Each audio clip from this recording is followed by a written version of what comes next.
도적같이 일을 준 너희는 모르느냐. 늘 깨어 있으라. 잠들질 말아라. 주님과 동행하라. 항상 기뻐하라. 쉬지 말고 기도하라. 범사에 감사하라. 인 예수 안에서 너희에게 향하신 하나님 뜻이니라.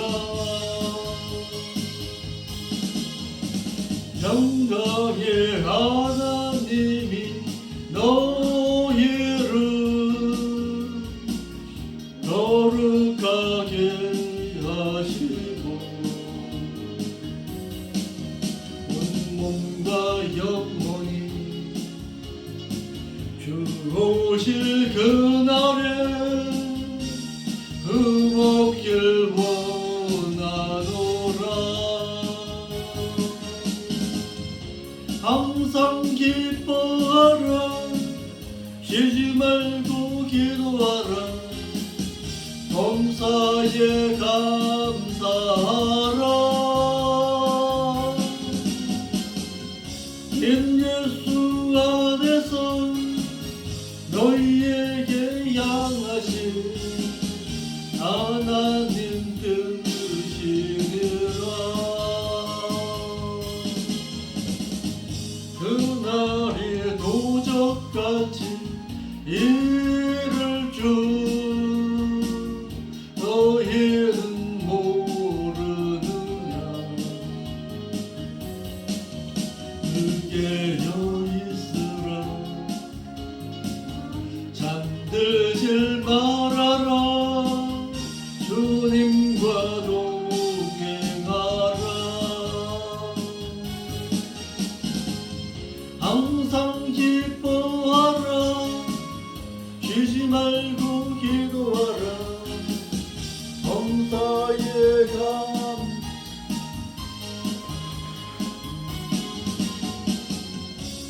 예수 안에서 너희에게 향하신 하나님 뜻이니라. 영광의 하나님이 너희를 거룩하게 하시고 온몸과 영혼이 주 오실 그날에 흠없길 원하노라. 항상 기뻐하라. 쉬지 말고 기도하라. 범사에 감사하라. 인 예수 안에서 너희에게 향하신 하나님 뜻이니라. 기도하겠습니다. 주의 공중 강림의 날이 가까움을 깨닫고 껴있으라 말씀하시는 그 하나님 앞에 경계심을 갖고 늘 저희들의 삶의 신앙을 뒤돌아보면서 깨어있는 신앙, 깨어서 서 있는 신앙으로 늘 주님 앞에 서기를 힘쓸 수 있도록 인도하여 주옵소서. 오후 예배 시간에도 저희들 정신 차려서 하나님의 말씀을 듣겠습니다. 듣는 말씀 깨달으시게 하옵시고 깨달음의 그 신앙은 곧 삶의 신앙으로 이어져서 모든 사람들이 저희들을 보고서 두려워할 수 있도록 늘 하나님의 경외함의 신앙으로 살아들이기를 힘쓸 때에 주의 성령께서 도우시고 인도하여 주옵소서. 거룩하신 예수님의 이름으로 기도하옵나이다. 아멘. 하나님의 말씀은 누가복음 21장 34절 한 절 말씀 보겠습니다. 누가복음 21장 34절입니다.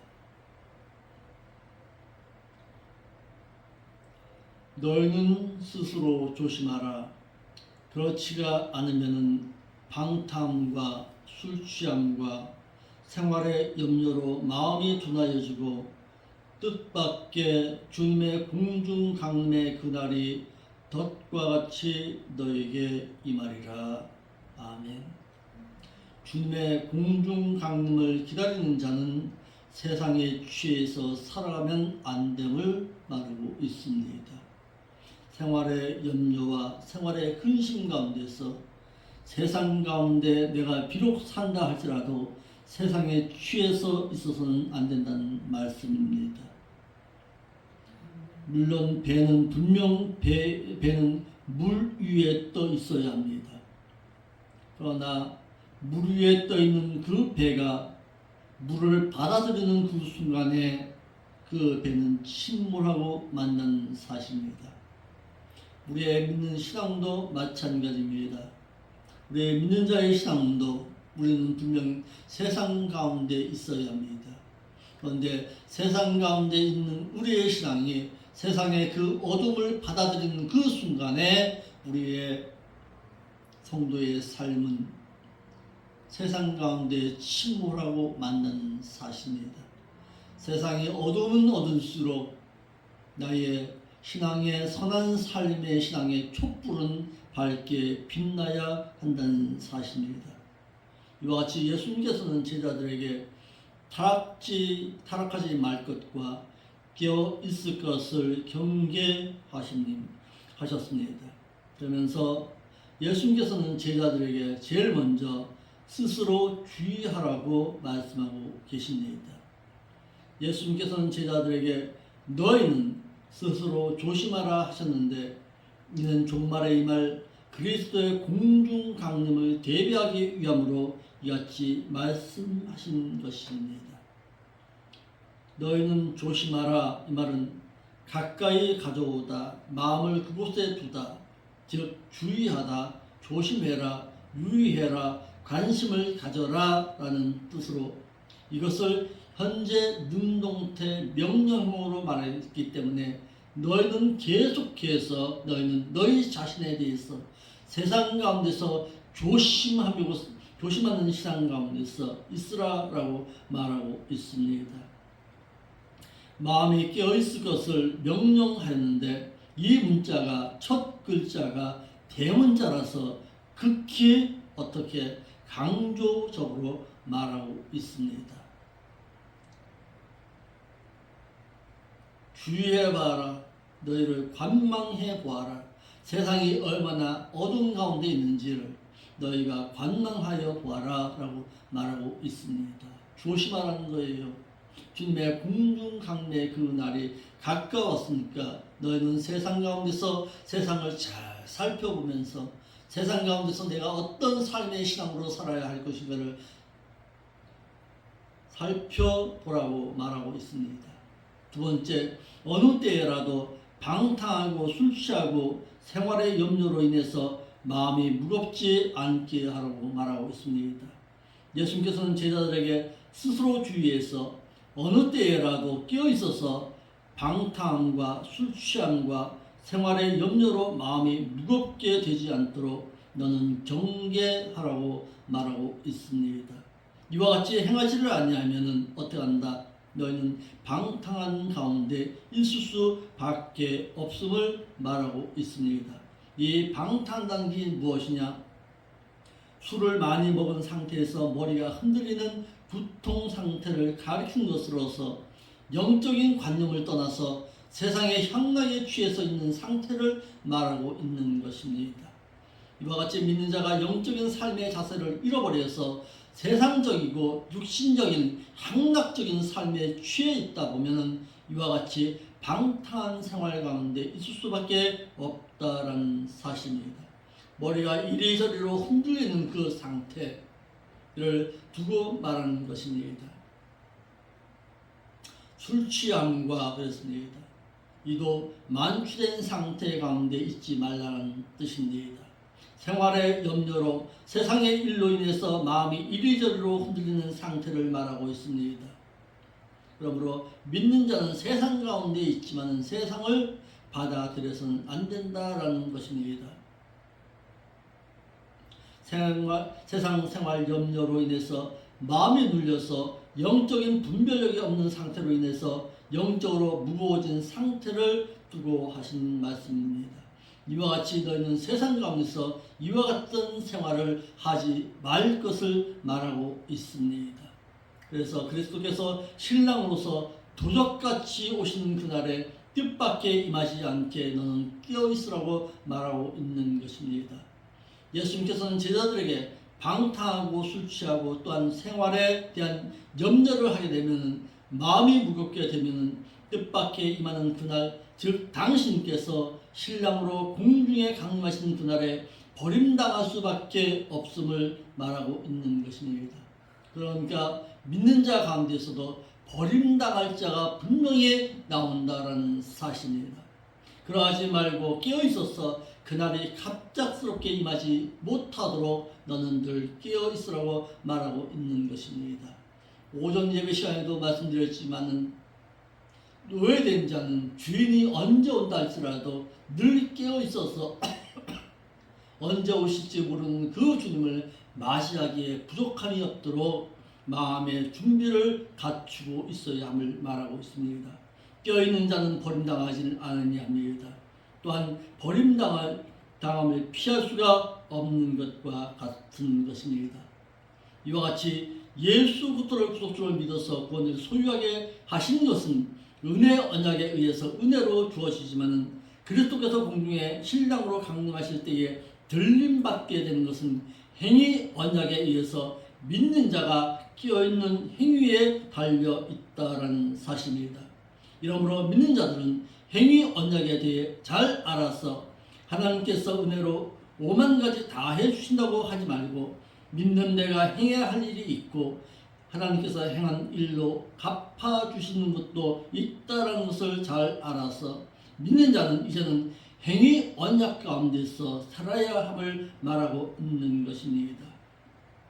즉 주님의 공중 강림을 기다리는 것은 믿는 자의 행위 언약 가운데 주어진다는 사실입니다. 깨어있는 신앙, 하나님 앞에서 기도하는 생활로 살아가는 것은 깨어있는 자의 신앙은 행위 언약 가운데 이루어진다는 사실입니다. 그래서 신명기 6장 3절에 뭐라고 말합니까? 이스라엘아 듣고 삼가 그것을 행하라. 그리하면 내가 복을 얻고 내 열조의 하나님 여호와께서 내게 허락하신 같이 젖과 꿀이 흐르는 땅에서 너희 수유가 심히 번성하리라 라고 말해주고 있습니다. 믿는 자가 먼저 말씀을 지켜 행해야 하나님께서도 나에게 복을 주신다는 것입니다. 이를 행위 언약이라고 말하고 있습니다.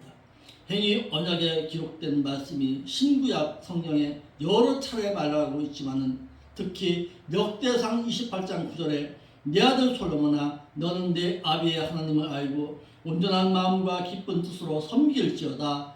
여호와께서는 문 마음을 감찰하사 너의 모든 사상을 다 아시고 계시나니 내가 저를 찾으면 만날 것이지만 너가 먼저 저를 버리면 저가 너를 영원히 버리시리라 라고 말해주고 있습니다. 사랑의 하나님께서는 우리가 그 주님을 사랑할 때에 하나님께서 우리에게 사랑을 베푸시지만 반대로 내가 그 하나님의 사랑에서 떠나서 하나님을 내가 먼저 버리게 되면 하나님도 여전히 우리를 버리신다는 사실입니다.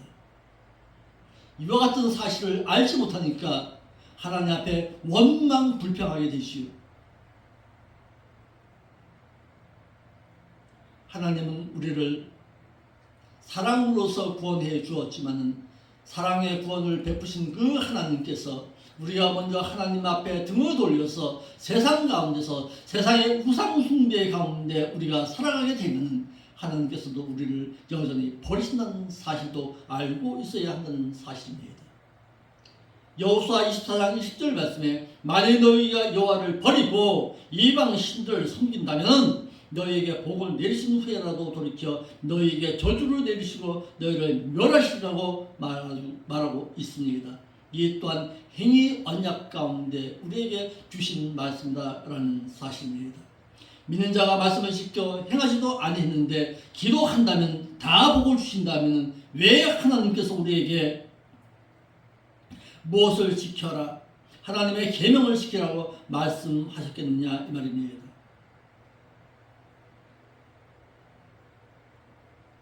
믿는 자가 행할 바는 행할 수 있어야 합니다.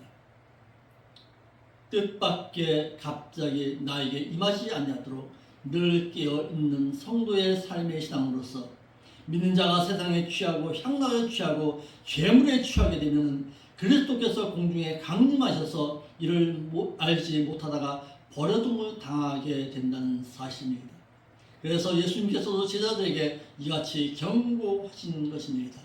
여러분으로 믿는 자는 깨어 있어서 도적같이 임하시는 그날에 주님에게 버림받지 않고 들림받을 수 있도록 늘 깨어있는 자의 신앙으로 살아야 할 것입니다. 생활의 염려 가운데 취해서 살아가는 것이 아니라 늘 깨어있는 자의 신앙으로 하나님 앞에 온전한 삶의 신앙으로 살아갈 수 있는 여러분들의 신앙의 삶이 되시기를 바랍니다. 아멘. 예, 기도하겠습니다. 거룩하신 아버지 하나님 감사함을 드립니다. 우리가 깨어 있어야 할 분명한 이유를 알게 하시고 도적같이 오신다는 그 하나님의 말씀을 늘 경계 삼아서 생활의 염려와 생활의 그 어떤 것으로 방탕한 가운데 살아가지 아니하도록 우리의 신앙을 늘 깨어있는 신앙의 삶으로 인도하여 주옵시고 이와 같이 살아갈 때에 하나님께서 함께하여 주옵소서. 거룩하신 예수님의 이름으로 기도하옵나이다. 아멘. 예언이는 어디 갔어? 아유, 정말.